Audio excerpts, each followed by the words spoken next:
አክሊል 6 ሚስጥረ ክህነት 7 ሚስጥረ አክሊል ሆሳዕና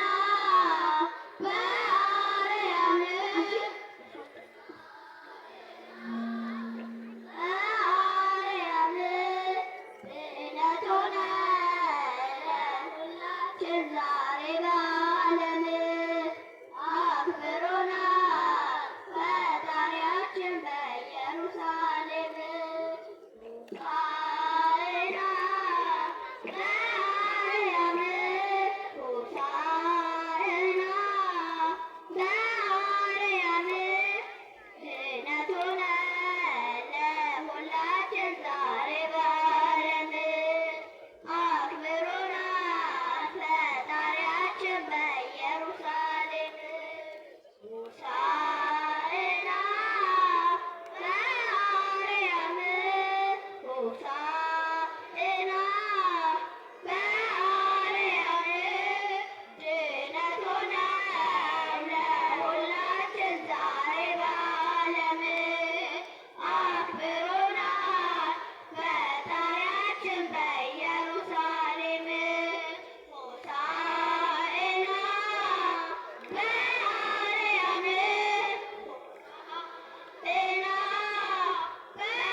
እናንተን አግብቶ እኛን አበርክቶ ቅድመ ጸሎታችን ልመናችን ሰምቶ ድካማችን አውቆ አቅማችን ተረድቶ ለእኛ አንደበት አድሮ ጉባኤያችንን መርቶ በአግባቡ እንድንመራ ቀልጣፎች ያደረገን ከቃላት ድንጋይ ግድፈት የታደገን ቸሩ ፈጣሪያችን እግዚአብሔር ይመስገን።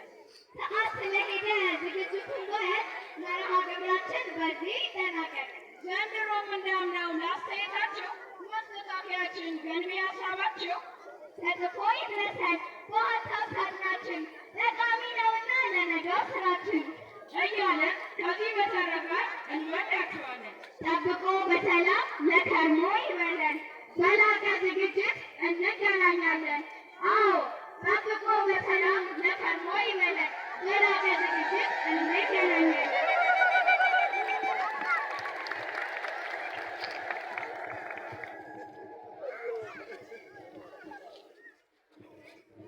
እሺ ላገለገሉን ሕፃናት እግዚአብሔር አምላክ ቃለ ሕይወት ያሰማልን፣ በዕድሜ በጤና ይጠብቅልን። እስቲ እልል ብላችሁ አመስግናችሁ። የነገ ተተኪዎች ናቸውና ያው ጊዜ ሰጥተን የጠበቅናቸው ሕፃናት ስለሆኑ ነው። በርካታ መርሃ ግብሮች አሉን። አሁን ከዚህ በመቀጠል ሁላችሁም ተረጋግታችሁ በያላችሁበት ትሆናላችሁ። አንድ ትልቅ አጀንዳ አለን። የሀገረ ስብከታችን መልእክት የሚተላለፍበት እና በጋራ እዚህ መምህር ሙሉዓለም አባይ ወደዚህ ወደ አውደ ምሕረት ይመጣሉ። ፊት ለፊት ያላችሁ እስኪ ትንሽ ጠጋ በሉ፣ ወደ ጎን ሕፃናት ወደ ጎን ጥግ ጥጉን ያዙና ሁላችሁም በያላችሁበት ተረጋግታችሁ ከዚህ የሚተላለፈውን መልእክት እንድትከታተሉ ይሁን። እግዚአብሔር ከሁላችን ጋር ይሁን።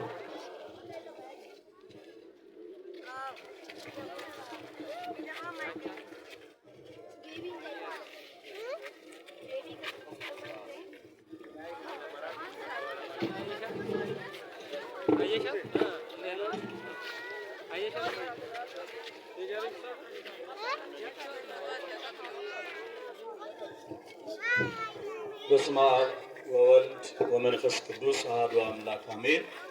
ብፁዕ አባታችን አቡነ ዮሴፍ የሲዳማ ሀገረ ስብከት ሊቀ ጳጳስና የቅዱስ ሲኖዶስ አባል እንደዚሁም የሐዋሳ ታቦር ፍኖተ ጥበብ መንፈሳዊ ኮሌጅ የበላይ ጠባቂ ሊቀ ጳጳስ ክቡር አባታችን መላከ ፀሐይ ቆሞስ አባ ኪዳነ ማርያም አንዱዓለም የገዳማችን አስተዳዳሪ፣ የሀገረ ስብከታችን የመምሪያ ክፍል ኃላፊዎች፣ እዚህ በተቀደሰው ስፍራ ያላችሁ